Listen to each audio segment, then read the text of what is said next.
Hello, hello, hello. If you're new here, welcome. My name is Van. I am out here in the world navigating disability and doing other cool things on this channel, so feel free to subscribe and stick around. Today, though, I am talking specifically about navigating disability in the workplace. I have my dog Blue joining me, as well as my cat Ignatius. So let's get right into it, shall we? Hey YouTube, I am currently at the doctor's office and I wanted to kind of touch base because, I am disabled now and have been since my epilepsy began. But, my physical abilities have decreased within the past year and a half, 2 years since I really got sick and had my brain surgery. So today I asked for legal accommodations help with it from my doctor, because I need my medical documentation to take into the employer to request reasonable accommodations. With that said, I learned that the employer actually can contest this and offer what they would consider legal reasonable accommodation for a disabled person like myself. So I do have my letter. My letter is requesting that the company allow me to work no more than 3 days in a row. So I do need a day off and then they can work me again, because what they have been doing as a part-time employee is working me my full part-time hours Thursday, Friday, Saturday, and then my full part-time hours Sunday, Monday, and maybe they'd give me a Tuesday. So maybe not my full part-time hours, but I was almost reaching a full-time work week in 5 days through mashing the weekend. And in that, I felt tired. I mean, my body, my PNES spikes at night 4, morning 5. I can't. I just physically can't. And it's frustrating because, people don't see this the same way that my partner sees this in bed when I'm ticking and having seizures. My partner sees it. The job does not. And so in that way, my employer may see my accommodation requests as unreasonable. I also took an assistant manager position, and with that comes opening the store. My doctor wrote in that letter that I cannot work any earlier than noon, because it takes me 2 hours to get to work. It takes me the time to get prepared and around, so an hour to get around and get myself together, and then it takes me an hour of travel. With that said,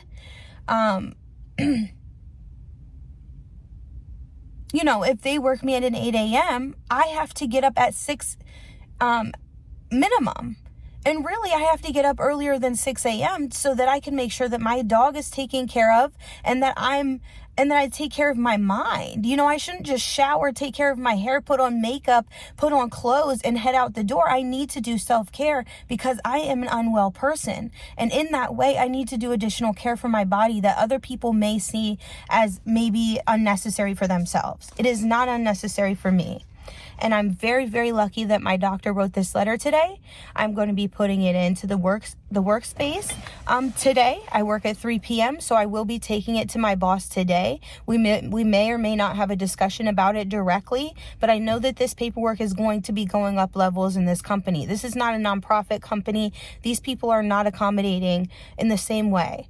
And that is why I'm making this video here, because I want to share this process. I want to document it, and I want to share this process for those who are going to experience it themselves. We're going to do it together, okay? All right. So, you've seen the day of me at the doctor's office getting the paperwork, and I was headed to work that day to turn in the paperwork. I thought that I was actually working with my boss that day, but she wasn't in. I then decided to leave the paperwork behind with a note that just said, hey, this is doctor's paperwork that I got. Please pass it along as needed, because I also know that I work in a corporate setting now, or not setting, but I don't work for a nonprofit. These people don't all sit in the same office building and make the decisions. These things need to be sent off, to be sent off, to be sent off. So with that said, I said, my manager is not making any decisions, so I don't need to talk about it directly with the manager. I put the paperwork in and left for a couple days to do some personal things. I had some personal events planned. So with that said, I went back to work yesterday, and I hadn't heard from my boss in the meantime. I didn't expect to, but I went in yesterday and I was a little nervous headed to work because I was, the requests that were made were, I felt, reasonable and necessary, but this is my first time asking for medical, dang it, and I couldn't remember in the original video y'all just watched either, but I couldn't remember. I'm sorry, this is my first time asking for, things to be different for me because of my medical situation. I had epileptic seizures on the job in the past and then returned to work the next day. I wasn't asking for accommodation for my epilepsy alone. It's the PNES that causes me the most issue right now because it progresses so deeply to where I cannot get out of bed. So I need to ask for accommodations so that I don't end up so sick that I cannot work again. So with that said, I was a little nervous about going into work with my first time asking for medical accommodations.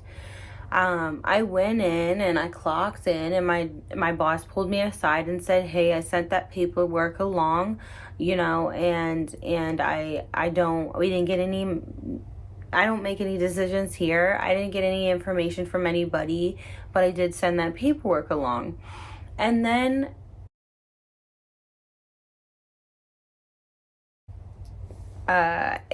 my boss said that, she was just a little confused by why I had left a note instead of giving it to her directly. And I explained that I wanted it in sooner than later. So then later on in the day, she comes and grabs me and she says that she has gotten a response from HR. And this is the part that's really particular here. She sits me down and she has the email up behind her and she reads me the email. I don't know if it's verbatim. I can't see the email from where I'm sitting, but it is open. I know that. And she reads to me that accommodations will be made, but is there an end date for these accommodations? And accommodations cannot always be made because I am an assistant manager, so I have the requirement of opening a store, which happens before the time that my boss or that my doctor had posted. So my doctor said you can't start until afternoon, and the store opens prior to noon. So if my job requirement is to be there before noon, they're saying, they can't uphold these accommodations for someone because their job requirements are something different.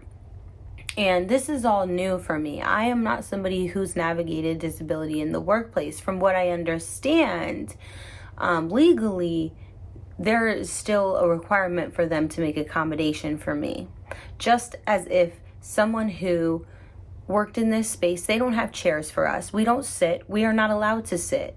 But if someone came in who had a disability that required that they sit down every so often, then the job would be required after hire to provide them a place to sit down and time to do that.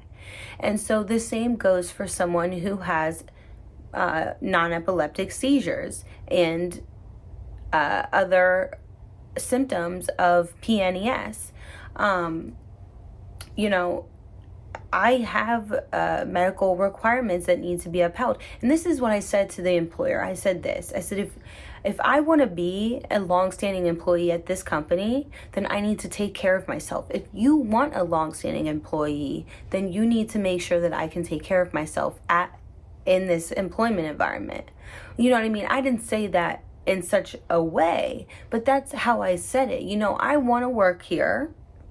This is where I want to work. That's why I'm here. And if you want to keep me as an employee, somebody who's excited to be at the job, then these are the requirements that I need to be met. And that's that. And, you know, the person who I spoke to face to face does not make any of these decisions. The email that they read to me said that they have no idea what they're doing and what they're dealing with, because this is a disability accommodation. And it sounds to me like they responded as if I was giving them a sick notice that I'd be gone for 3 days. And you know, and they're saying, you know, okay, well, let us know at day 3 if everything's going to be okay, or if we have to reconsider your employment. You know, it's not the same thing as far as I understand it, but also I've never done this before. And then my boss says to me that she's never done it before. So now you have 2 people who have never dealt with disability in the workplace before, from either end, from management and or personal, to know how to, you know, how to step these lines. And so do I feel like I have got a disability accommodation for the time being? Yes. You know, but I also know that they said if there's an emergency and somebody can't open the store at 7 a.m. and you're the only assistant manager available, we're calling you. Is that a disability accommodation? I don't know. I don't know. And who do you talk to about that? You know, so I'm making this video not because I want answers from my audience. This is me just kind of logging, you know, my experience. And I think it's important because PNES is not something that the United States government is ready to pay disability for. I am somebody who does not represent the worst of PNES right now. I do plan to make a video and share some of those moments of myself struggling. And if you look it up, you can see videos of non-epileptic seizures. That's what it looks like. It's terrifying. You can hurt yourself. And the last thing you want to do is have that in front of a bunch of strangers, your employees, the employer. So, you know, navigating this illness in particular in the workplace has opened my eyes to not only just navigating illness in the workplace in general.